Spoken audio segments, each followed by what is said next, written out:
Hey everyone, important announcement before we start the show. I bring you exciting news that this Tuesday, April 7th, Dana is releasing a new comedy sci-fi novel titled Interior Design for Intergalactic Travelers. This book is a raucous caper, chock full of the heart and hijinks of Saturday morning cartoons and Dimension 20 adventures. Perfect for the fans of Star Trek Lower Decks, Invader Zim, Kevin Hearn, or Douglas Adams. If any of that sounds interesting to you, or you're just a fan of Dana's writing, I think you're going to love it. Please check it out. Order Interior Design for Intergalactic Travelers now at wordsbydana.com or wherever you buy your books. You mean like a really deep voice like I have? Totally. And so like it's hard for them to like kind of reach back into that register. I could never play a small boy. I'm a man. Every word you say, a hair grows on your chest. Just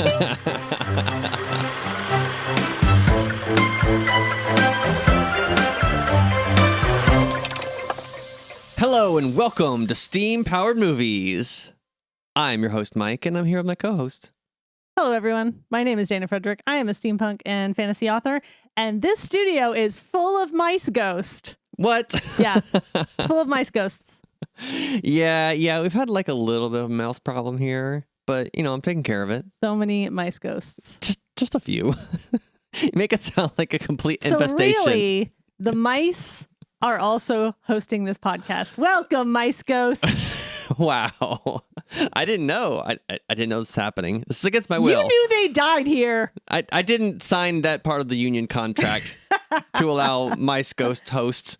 Oh, I don't know if you know, the ghost union is very strong. Oh, really? Yes. A lot of ghost hosts going on? Yeah.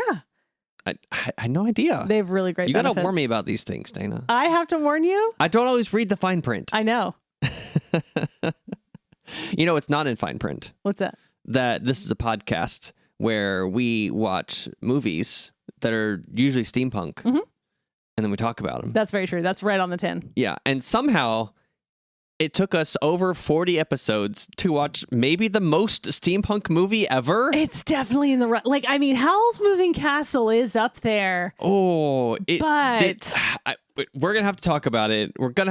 But first, speaking of steampunk things, if you want to see Dana be steampunk in person, she's got a couple events coming up this month. Coming to a town near you, maybe. If you are near Conyers, Georgia, there's the Conyers Book Festival on April 11th and 12th. That's a Saturday and Sunday. That's near Atlanta.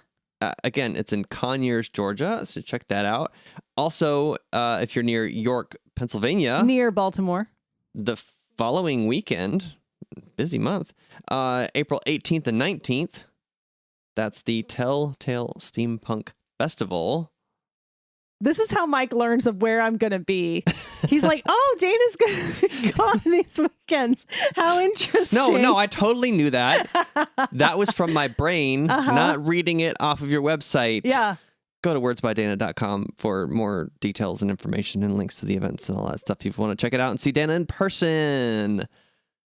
But for now, this evening, we watched, again, a very steampunk movie called Steamboy. It's an anime that came out in 2005. Okay, I'm going to pick you up on that because I did a little reading. Okay. Technically, it came out in 2004, but the American dubbed version came out in 2005. Okay, we watched the 2005. That's right, folks. We watched the dub. We always watch the dub. English dub. We got to take notes. We got to pay. And you know what? It was a good dub. I think it did a good job. Oh, yeah. No, it was great. Honestly, I was enraptured. I had no complaints. I maybe would not have known that it was not originally in English if I didn't know that ahead of time. Mm-hmm. It was good. I mean, how often do the lips really line up in animated stuff? Not perfectly, right? Yeah, and I have zero experience with this particular studio. Obviously, we've done a Ghibli film or two. Mm-hmm. I know nothing about the studio. I'm so sorry. I'm not bringing you any new information, folks, and on any of this. Well, what I know, yes, it was directed and co-written by Katsuhiro Otomo. Mm-hmm. Probably saying that wrong, but I'll try my best. And he is the legendary creator and writer of the Akira manga. Oh, no way. And also the film. Oh, very cool. Yeah. So she, they? He He also did the manga for that. Yeah, he created Akira. He wrote the whole thing. But he didn't do the manga for Steamboy. I don't know. Okay, fair enough. My research did not include that information. That is fair. Get at us in the comments. This is one of those things, a little bit like what we've done before, where we're talking about like a book that was made into a movie or whatever, where in this case, it's a manga that was made into a movie. Mm-hmm. Was this a manga? Yes, it was a manga. Okay, so yeah, you knew that that much I knew. I remember working in bookstores at the time and seeing this series coming out. Yeah, and when I say, my research, that means the 2 minutes before we started watching the film where I look it up on IMDb and do a cursory glance and maybe Google one or two things. Sure. So, we'd like to learn from anyone listening. If you've got information, if you've got information to add about this particular manga series, please let us know, because I did not read the books. Mike did not look into anything else about the director or their work. But I could tell from the opening shot of this film that the creators were interested in doing something visually interesting. Oh my gosh, yeah. Like the animation in this film is stunning. It's great. Wow. But that opening shot is like a zoom in on a drop of water with like a reverse reflection in it, and then it drops, and then you like open into the scene behind the water. Like, yeah, just like from the very get-go, it's like, okay, this is going to be meticulous and it's going to look cool. And I was like, all right, I'm locked in. I'm ready to go. Did you notice that the sort of visualization within that drop of water, I believe, ended up becoming the steam castle? Like it was sort of the vision of it. Oh, no, I didn't catch that. Yeah, but that makes sense. And like from the word go, like we talk a lot in this podcast about making promises in the beginning. Mm-hmm. This opening scene makes so many promises and it absolutely delivers. Yeah.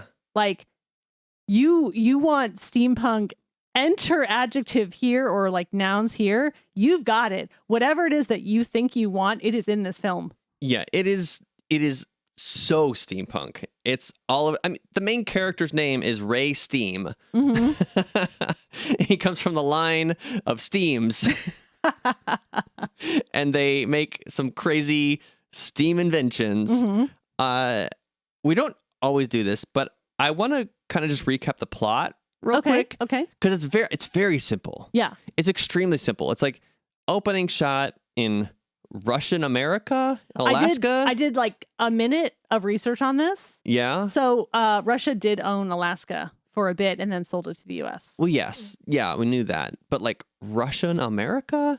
I don't know if I was like, is this set in some sort of alternate reality where like Russia owns part of America? And I don't know. But anyway, whatever the case, they they make this discovery of this crazy steam power, and there's an accident, and then they create these steam balls, and one of them gets shipped to Ray in Manchester. Sure.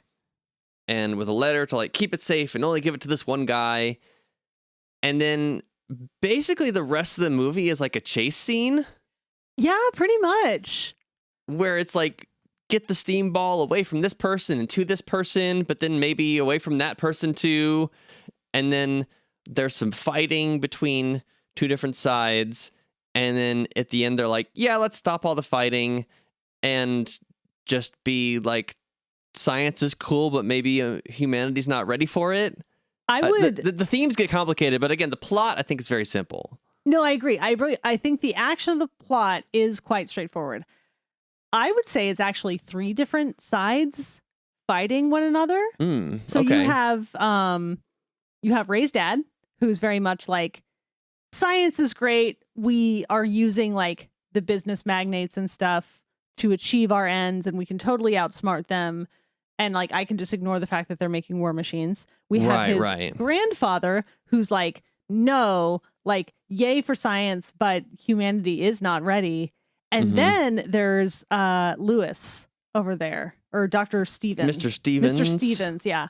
His Stevenson. Name is Lewis Stevenson, which I was like, Robert Louis Stevenson? But that's neither here nor there. He's like, government power, Like yeah, governments the need nationalist group. Yeah. Like governments need to protect themselves.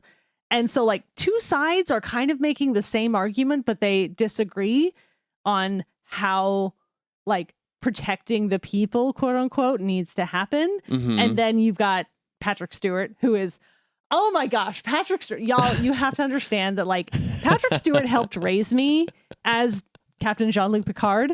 Yes, He was a formative person in my life. So like seeing him in this film, I'm like, obviously I'm on his team. Right.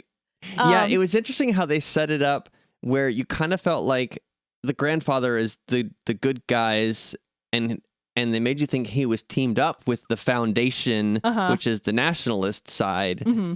But then there's kind of a reversal. They're like, oh, wait, no, they were using him too, or pretending that they were affiliated.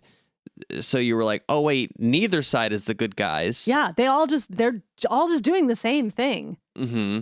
They're all for their own interests and trying to use the science for whatever ends they want to meet. The idealism of this film is so interesting, and it is so like there's so much heavy political commentary. Honestly, this film is kind of the steampunk movie of this moment that we are currently in our society. Yeah, you're not wrong. It's so good. Y'all, if you have not seen this film, I cannot recommend enough that you go watch it. I think it's just continually like applicable to like whatever revolution is happening, because the same thing happens over and over again. Yeah, because we never learn from our mistakes. So we're a long way from the Federation. Humanity. But yeah, the idealism of this film is so interesting, and I honestly think it's handled really well, because sometimes it can be really ham-fisted. And granted, we're working with, what was this, 2 hours?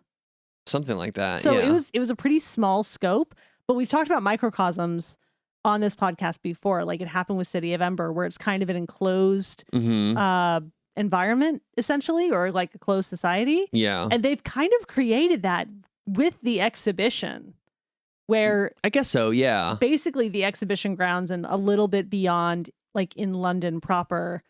That's it. That's most of the movie.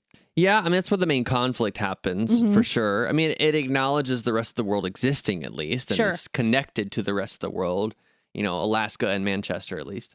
Sure. You know, the important places. I mean, we've mentioned other countries like Belgium and France and things. Right, yeah. And there was like some kind of, you know, Middle Eastern looking guy on the airship with all the business magnates. Yeah. But yeah, all the capitalist side coming in. Yeah, there's like so much in this movie.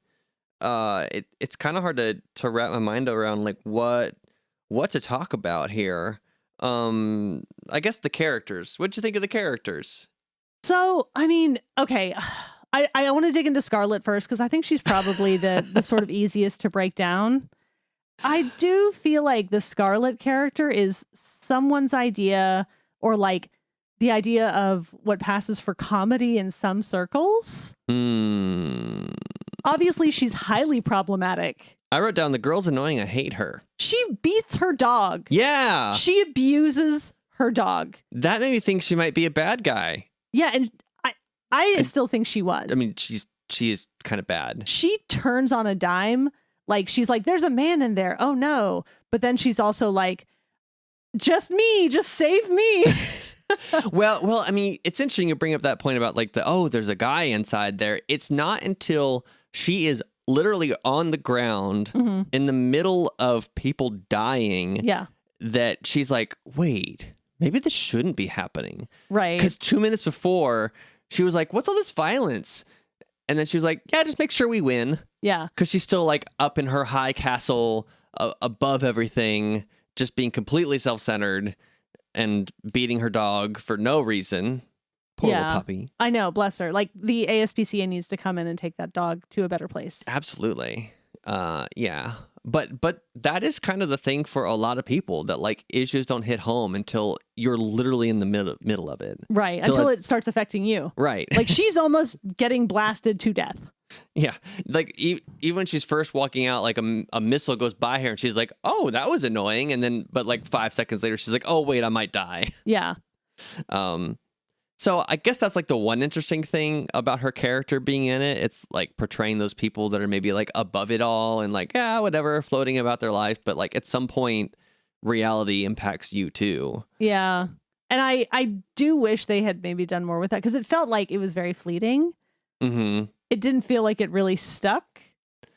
Yeah. I mean, I think it was just, like you said, kind of like a quote unquote comic relief character, maybe to break up the seriousness of the rest of it. Yeah. They're like, oh, let's put a little girl who's like kind of silly or whatever. And she's such a brat. But like really brat. Oh, she was so annoying. I wrote down, instead of, we have Shark Boy and Lava Girl, now we have Steamboy and Annoying Girl. Yeah, that's fair. That's her superpower. She's really annoying. And I got from the credits when they were doing like other scenes that weren't in the film. Yeah. I got the vibe that like, I'm guessing she probably has a journey and she grows and maybe becomes not a complete horrible person. Maybe, but I've not read the series, so yeah, maybe she becomes like, an important captain in the Steam War. Maybe. Yeah, which it does look like this is going toward that Steam War area. That like we saw that happen in Howl's Moving Castle. Like it was already underway. Right. This is the origin story of the Steam War. Kind of, yeah. You can see it. Yeah, I could see that. I could see these two universes coming together. The birth of Steamboy. Because he basically becomes Steamboy at the end when he has the suit. First he has the like makeshift contraption that he makes. Which I kind of like that it was janked.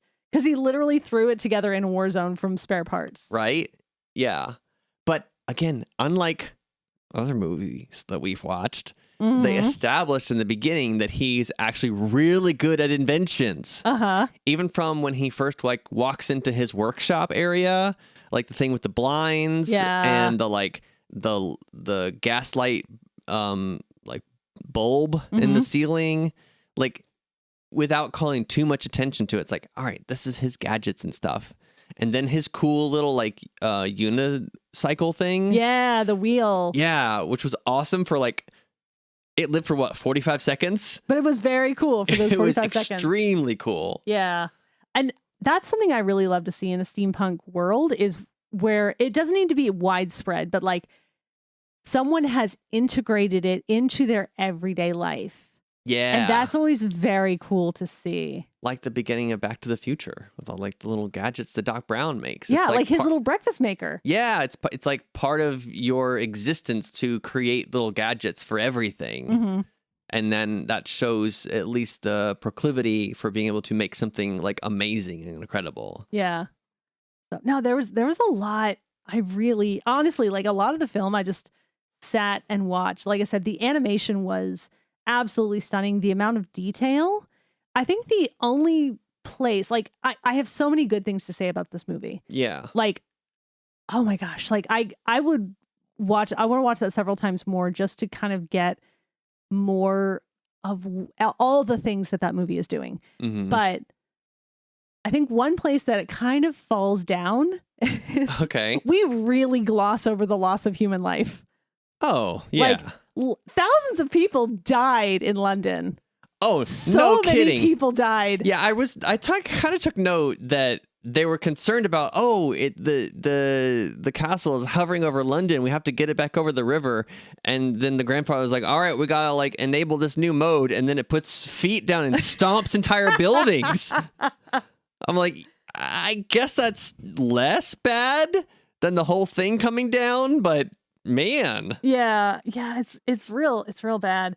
Never before has the monarch been so depicted as a figurehead. Like they had that little scene where like an attendant comes up to the queen while the other guy is talking and she just like pieces out. She's like, good luck, losers. Right. And then a whole bunch of people are caught in the crossfire. Yeah, she wasn't even like in detail. It was like zoomed out, like from far away, not even any details. Like, oh yeah, I guess that's the queen. And they mentioned that, like, oh, she'll never see any of this. She'll never know. Like, the queen in this world, I don't know how. She does nothing. She shows up for royal events as like hello and like waves, and that's it. That's her whole job. Yeah, but I have no idea how she wouldn't see what's going on. That part is not explained well. I'll give you that. Entire chunks of London are getting decimated. Yeah. And the giant ice ball Yeah. that appears at the end. Oh. Yeah, I think she's going to see it. I think she's going to see it, guys. I do think they tried very hard to explain away the giant ice ball, because I was looking at that like, oh, massive chunks of ice are just going to fall onto people. And they're like, no, it like disintegrates into beautiful snow. Yeah. There's a few points where they completely ignore physics. Uh-huh. That being one, and the other being that like some of these sources of steam seem to be kind of unlimited.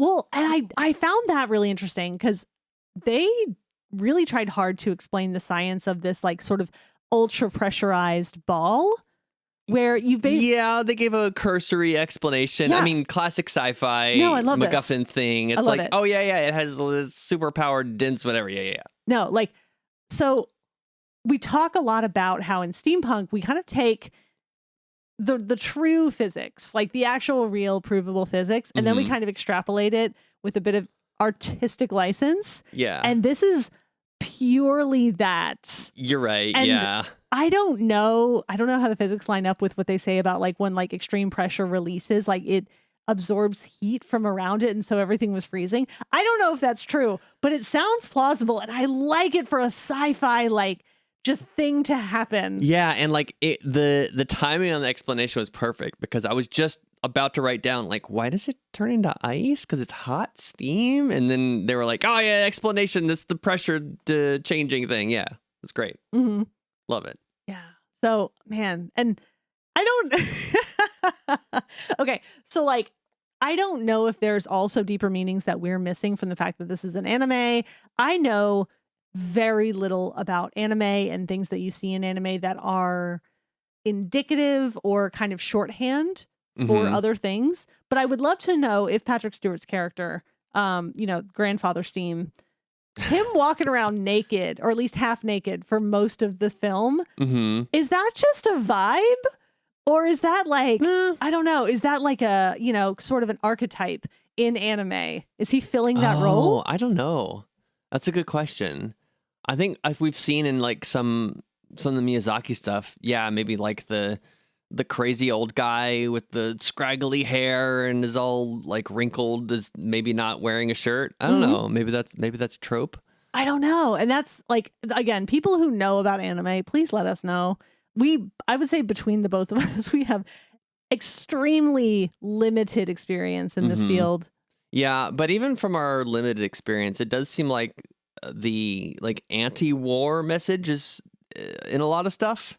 No, and I think a lot of that is just sort of ingrained in steampunk, because, the punk part of steampunk is about like anti-war, anti-environmental harm, anti-government corruption, corporate like greed, all of that stuff. But maybe that's why some of the examples we've seen is Japan doing it so well, because from World War II, they were like so impacted by the effects of war that they're like, at least like there are very strong movements of like, all right, we got to make sure this doesn't happen again. And it does feel like this movie, you could very easily replace steam power with nuclear power, and it'd be a pretty clean 1-to-1 as far as the message on like, what should it be used for? Who should we trust with this? Yeah.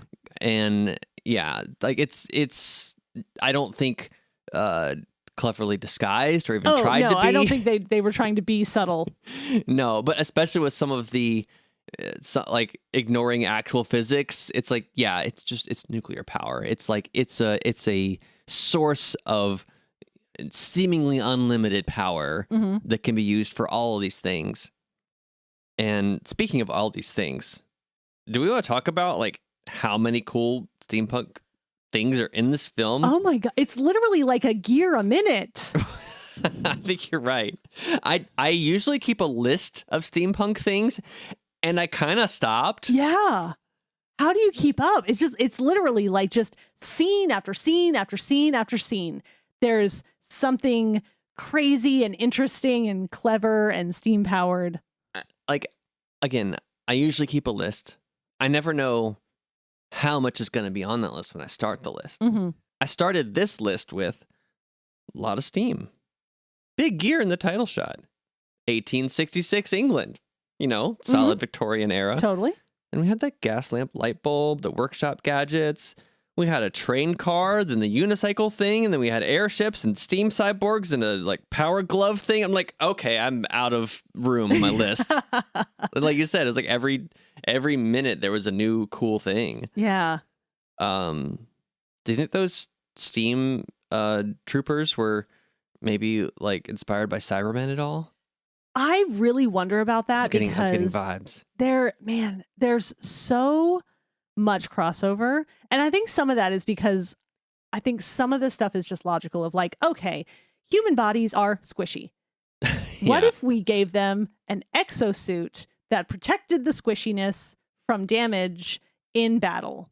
Mm-hmm. So I think that's just a logical progression of knowing this physical human condition. Yeah. But also, Doctor Who has been around for a while. It's pretty popular. Yeah, and there's a few other things too that I don't know if this is just a thing that a lot of people come to, or if it was actual homage to previous media stuff. Yeah. There was kind of a few things. That was one of them. I was like, is that Cybermen? Mm-hmm. The Steamboy's first flying gadget, kind of Rocketeer-esque. Yeah. Which is another film we watched and covered earlier. What was another one? The part where he is next to the ledge and his dad is sort of trying to get him to join his side and he jumps over the edge. It's like a Luke Skywalker move. Oh, I didn't even think about that. I'm not the Star Wars fan, so. Yeah, there was just a few other things like that. Maybe. You never know. Yeah, I'm like, are these homage or are these just things that people have similar thoughts on and you kind of just arrive at the same place naturally? I mean, the rule of cool is very strong of what's the coolest thing we can make happen in this scene? You've set up the environment and the various resources at hand. Now that we have this, what's the coolest thing we can do? I mean, we can make a gun with 7 scopes on it. That's pretty cool. Rad. I mean, oh man, all the moving parts. Yeah, we make a castle that flies. Uh-huh. Oh, that was another one. The castle, I thought it looked like Lavos, the bad guy from Chrono Trigger, the big boss. Oh my gosh. Okay. Another Japanese creation. True. I don't think I ever beat that game. I think I kept dying. Oh, it's great. You got to get to the end. I know. I'm sorry. It's one of the greats, Dana. It's one of the few video game I've played. I know. It's true. Yeah. What else did you like about this movie? I mean, man, the cast is incredible. This is so obscure, but I want to share it because people who are deeply into steampunk may or may not know this. Okay. So one of the voice actors on this film who did a bunch of the minor kids voices is an actor by the name of Moira Quirk. Okay. Moira Quirk has also done a bunch of Gail Carriger's books. Gail Carriger, of course, being a very well-known steampunk author. Okay. So she is the voice of the oh my gosh, the Assassins one, where we're the Finishing School series. You're about to lose your creds there. I was, but I pulled it back. You did. Yeah, so I was really excited to see her name. I was like, oh, hey, Moira Quirk. Getting her steampunk cred way back in the day. Yeah, that's kind of a cool crossover. Mm-hmm. And I also Anna Paquin is also one of those actors who she's done a lot, but I think a lot of it has been voice acting, although her accent does travel around quite a bit.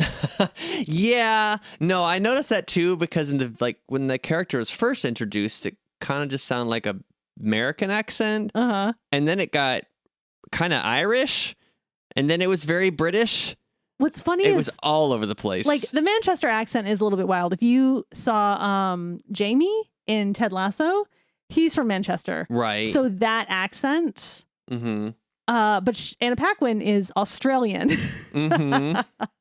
So yeah, her she was doing a great job. But yeah, just don't pay attention to the accent. But it's interesting how often when there's a young male character in animation that it's a female voice actor. I know what you mean. It's the same actually on the original Japanese cast. It was actually a female who voiced the main character. And I don't exactly know why that is. Bart Simpson voiced by a woman. That's true. I wonder if it I don't know if it's like men's voices when a grown man has the voice that a grown man has, it's naturally generally like fairly deep. You mean like a really deep voice like I have? Totally. And so like it's hard for them to like kind of reach back into that register. I could never play a small boy. I'm a man. Every word you say, a hair grows on your chest. Just I think it's just the voice register. Yeah, it's just that's exactly the what I'm tonal saying. quality. Mm-hmm. Yeah, it matches better. I say that I'm going to do a shout out for one of my narrators. Mm-hmm. So GM Hakim, who did the voice narration for Rook's Gambit. Okay. Like it's a range of ages, but Cole is all of maybe about 13. And one of the characters, yeah. Yeah. And GM has a deep voice and he did fan-freaking-tastic on all of them. Yeah. So, I'm just saying, maybe GM is better than so many of these Hollywood actors. You decide. Go listen to that audiobook and listen to Rook's Gambit. Go find out. Yeah. You tell me what you think. So, but yeah, like I think one of the only things that I was kind of like, what are we doing here? Was so the dad, I know there was Lloyd.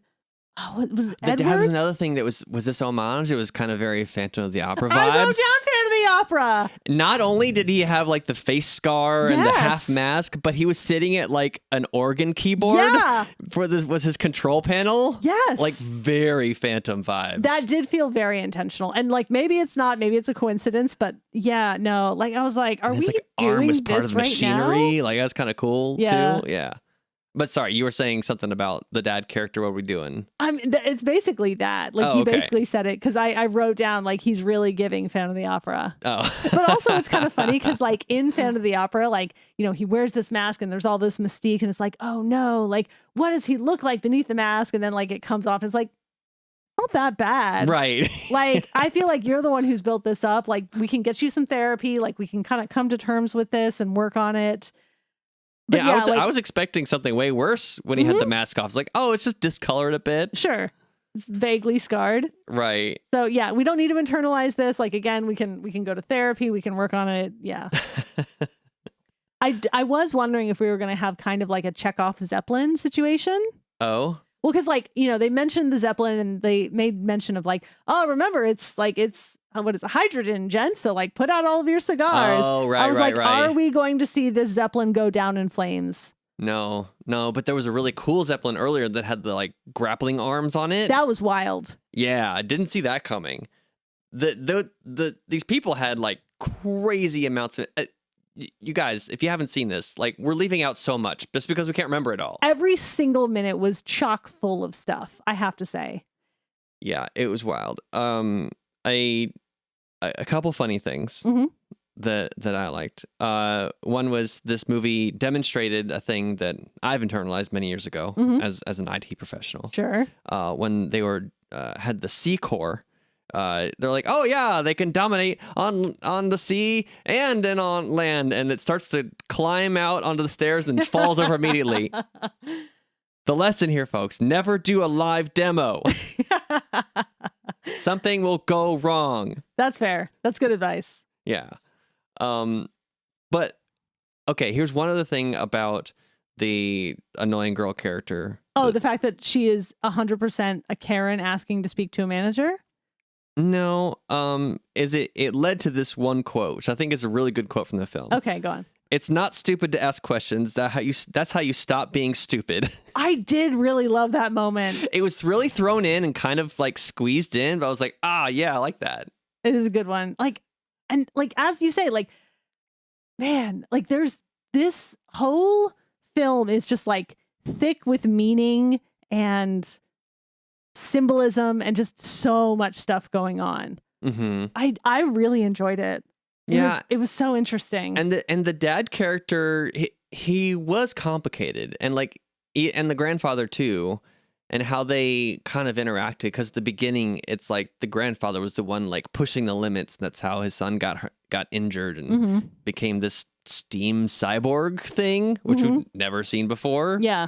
But then at the end, it was like, okay, we're kind of on different sides, but we are going to kind of work together on this thing at the end, where they kind of ignored the sides and the battle that was happening, which I thought was kind of cool. Oh, yeah. Like they eventually came together and whatnot. And like, yeah, okay, so one thing I did find is that the emotional depth of everyone didn't seem super deep. Like, but I did see Ray go on a journey where like, oh, my dad is dead. People are chasing me. Oh, no. Oh, but now my dad is alive. Okay, I'm really excited that my dad's not dead. I will go ahead and follow him. And then like, oh, wait. He was like immediately on his team, too. Yeah. And then like, oh, wait, granddad's alive. He's saying this other stuff. And then he starts to kind of like work through stuff on his own and come to his own conclusions. Yeah. So that was interesting. Like, I don't think it was explored very intimately. It's all kind of happening in the background amidst all this other action, which I thought was really interesting. And honestly, I feel like it's a thing that a lot of writers aim for and miss the mark. I feel like this movie nailed that. Yeah. Like it was like you kind of saw it happening very quietly in the background. Well, I don't know if it was quietly in the background. It was more that instead of having points where the characters like stop and have a conversation and you hate that, like investigate their thoughts and ideas through talking, the movie gave the characters choices to make that showed the progress of their thoughts, right? So like Ray had the thing like in the very beginning, it was like, oh, I'm kind of just along for the ride. I'm self-preservation mode. And then he's like, oh, my dad, I'm following him. But then he was given choices between like the grandfather and the dad and the foundation and the capitalists. Like they were all impressing upon him, do this, do this, do that. And you got to see him choose which path he would take at different times. And I feel like that showed his own internal thoughts and forging his own path without having to verbalize it. And I loved it. I think that's great. You do not enjoy when characters have emotional conversations. I, however, love it. And I think there's credence to both of those paths. I'm not saying one is better than the other. I think it's a lot of personal preference. I also think it's a lot of how do you want to speak to the audience? Because, of course, media is, at the end of the day, addressing the audience about whatever it is that it's trying to get across. Yeah, and it's also like, what vibe are you going for? What's the genre you're working in? True. This is an action film. So it feels very appropriate to address those philosophical things or those character growth things through action instead of through like pausing the action for 10 minutes for the characters to have a conversation about philosophy or whatever. Or, as the girl character said, Charlotte? What was that? Yeah, no time for your annoying philosophies. And they're like, because the one time it like paused the action for the son and the grandfather to like have a philosophical argument. She's like, stop with that. We got stuff to do. This is an action movie. Yeah. And I think too, like so many other, like everything else in creative production and like when you're making something, it's kind of like, what do you want to be saying in each moment? Every time you pause that action, you are saying to the audience, like, stop what you're doing, look at this. And that can be really, really impactful, especially if you're really trying to get something across. Sure. But also, like, it can slow down what needs to be a really exciting scene. And I think this movie did it excellently. I do too. So the whole thing was like mostly a chase scene. And I think action start to finish. Yeah. I think the sort of philosophies as well, because I think a lot of times in films when you have disparate philosophies kind of going head to head, they're kind of like boilerplate. And these I felt were really complex. Like, for instance, I think the dad, he was kind of trying to play that game of like, yes, the capitalists are using me, but I too can use them and they're a means to an end. But like at the end of the day, you giving the capitalists what they want is still letting the capitalists win, and basically collective action to boycott what they're trying to achieve is really the only way to stop them. Otherwise, like, yeah, you're getting something out of it, but they're still also getting something out of it. Yeah. And I think that is an important, difficult, nuanced sort of thing to have to look at in our own lives as well. Yeah. They use the like very blunt, obvious tropes of the capitalists and the nationalists. They were kind of, paint by numbers, what you expect. But then layered on top of that, the son and the grandfather character, and then the boy as well, Ray. And I would say, even as annoying as she was, Scarlett, when she starts realizing what it is that her family is making. Mm-hmm. Yeah, to use those main characters to kind of, like you said, show the nuance, show how those things interact and interplay, and the push and pull, and what you can get out of taking one side or the other, or say they're both bad. Mm-hmm. This was a great watch. I'm curious what you think of, like, so in the same way, I've talked about The Day After Tomorrow a lot, even though we've never covered that movie on here, because I always ask the question of like, cool, but like, that's true. Maybe one day we'll do it. But like, I always ask the question of like, cool, but what about like The Week After Tomorrow? So like, what do you think The Week After Tomorrow in this film is? They fight the Steam War. You did say that. That's true. That is fair. And Steamboy and Annoying Girl save the day. Actually, yeah, you're right. You did already say that. All right, cool. Yeah, you got it. And what is the minutes after the podcast but the point where we give our ratings? Oh, look at that segue. I'm good at it. Way to pull that train into station. A lot of trains in this movie. Yeah. So we rate films not based on, critical criteria of any kind. What even is that? We don't know.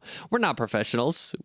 We just have microphones. But on how much we enjoyed the film. But first, and most importantly, how steampunk is this film? Oh my gracious. Dana, on a scale of 1 to 5 steam engines, how steampunk is Steamboy? I'm giving this film 5 million steam engines out of 5.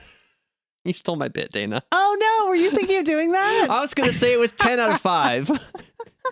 Oh, but I took it to 5 million. I know, you went too far. No, I didn't. I went the perfect amount. You went straight to outer space, Dana.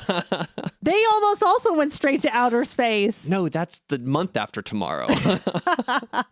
They fight the Steam War, and then it's the Space Steam War. I said what I said. 5 million steam engines out of 5. This one, it breaks the scale. It blows all the valves. The pressure is to infinity. Off the charts. It is completely off the charts. I think this is the most steampunk movie that has ever been made. Fight me. Ever made? Yes. Oh, wow. Get in the comments. Oh, those are strong words. Prove me I'm wrong. But it's a good candidate for that. Get in the Discord. Tell me what is more steampunk than this. That's fair. I mean, Wild Wild West was pretty steampunk. But this movie, y'all, get in. Like, watch it. It's so good. I think it's more. House Moving Castle?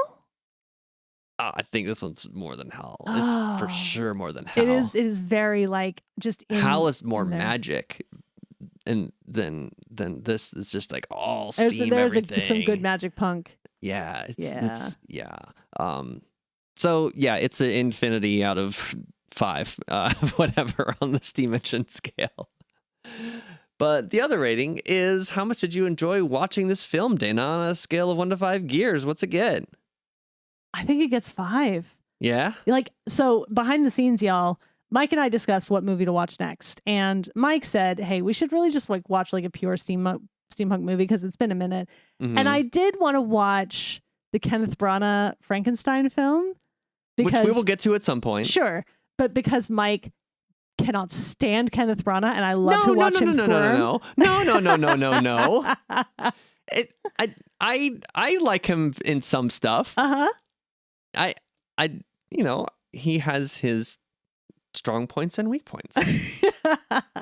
So in the end, I decided to go for pure steam when I chose a film instead of just the lulls of making Mike squirm. And are you happy with your choice? I am very happy. Okay. Yeah. Okay, good.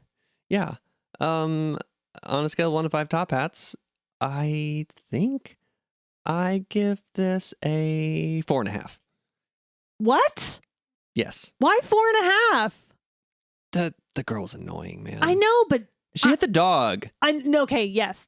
There's nothing I can say against that. That's true. Half a star for hitting the dog. I will give you that because something bad should have happened to her because she's so mean to her dog. Yeah. Okay. That's right. All right, fine. I can see. It's not perfect. It's very good though, and it's super steampunk. I said a lot of good things. I liked it a lot. This movie was brilliant. Yeah, like that was the one thing I could find to criticize it. Everything else, great. Mm-hmm. Yes, it probably deserves 5, but I'm being petty. No, I mean, in defense of the dog, I don't think that's petty. Okay. Thank you for agreeing. That's fair. And if you want to tell us what your opinion is on this film or anything else, or to recommend another steampunk movie, if there's something you think is more steampunk than this, please tell us. Go to the Discord, the link in the description of this podcast. Get at us on Instagram and Threads at Steam Powered Movies, or on Bluesky, also the same thing at Steam Powered Movies. Please give us your feedback. And foremost, thank you for listening. Thank you for joining us. We will talk to you again next month with another new episode. Until then. Okay, bye. Bye, y'all.